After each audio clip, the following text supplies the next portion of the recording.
ही नहीं है।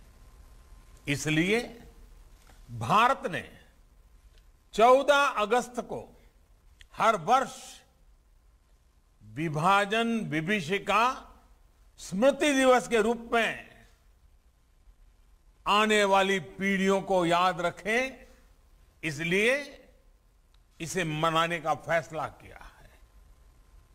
विभाजन विभीषिका स्मृति दिवस आने वाली पीढ़ियों को भी याद दिलाएगी कि कितनी बड़ी कीमत चुकाकर हमें स्वतंत्रता मिली है।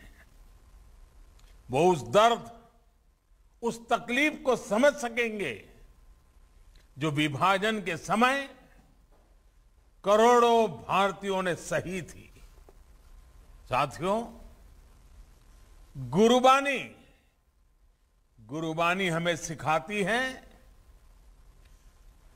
सुखू होवे सेव कमाणिया, अर्थात सुख दूसरों की सेवा से ही आता है।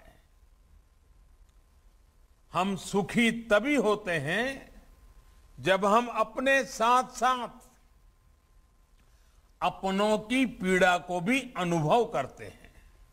इसलिए आज दुनिया भर में कहीं भी कोई भी भारतीय अगर संकट में गिरता है तो भारत पूरे सामर्थ्य से उसकी मदद के लिए खड़ा हो जाता है।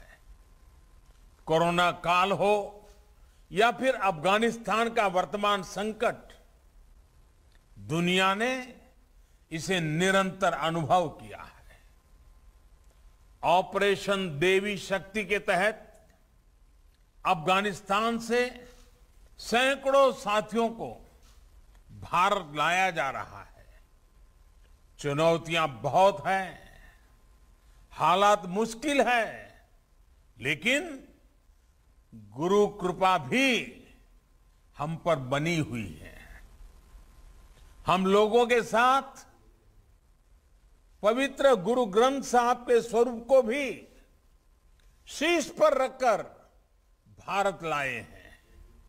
साथियों, बीते वर्षों में देश ने अपनी इस जिम्मेदारी को निभाने के लिए जी जान से प्रयास किया है।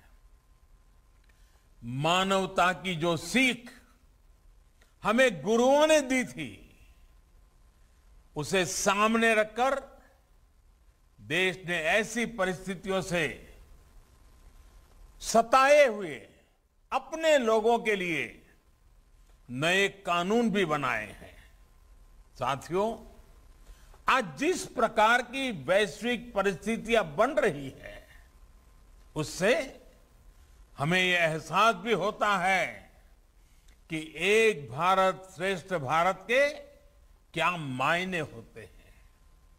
ये घटनाएं हमें याद दिलाती हैं कि राष्ट्र के रूप में हर स्तर पर आत्मनिर्भरता और आत्मविश्वास क्यों जरूरी है, कितना जरूरी है।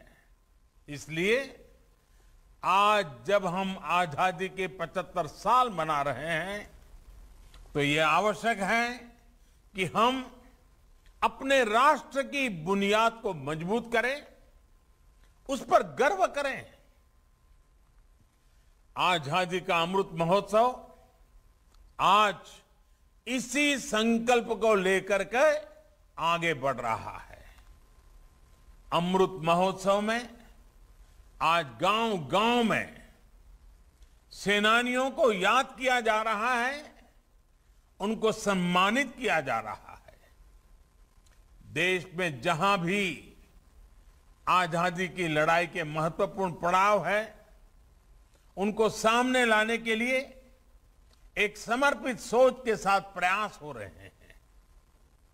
देश के राष्ट्र नायकों से जुड़े स्थानों को आज संरक्षित करने के साथ ही वहां नए आयाम भी जोड़े जा रहे हैं। जलियांवाला बाग की तरह ही आजादी से जुड़े दूसरे राष्ट्रीय स्मारकों का भी नवीनीकरण जारी है। इलाहाबाद म्यूजियम में 1857 से लेकर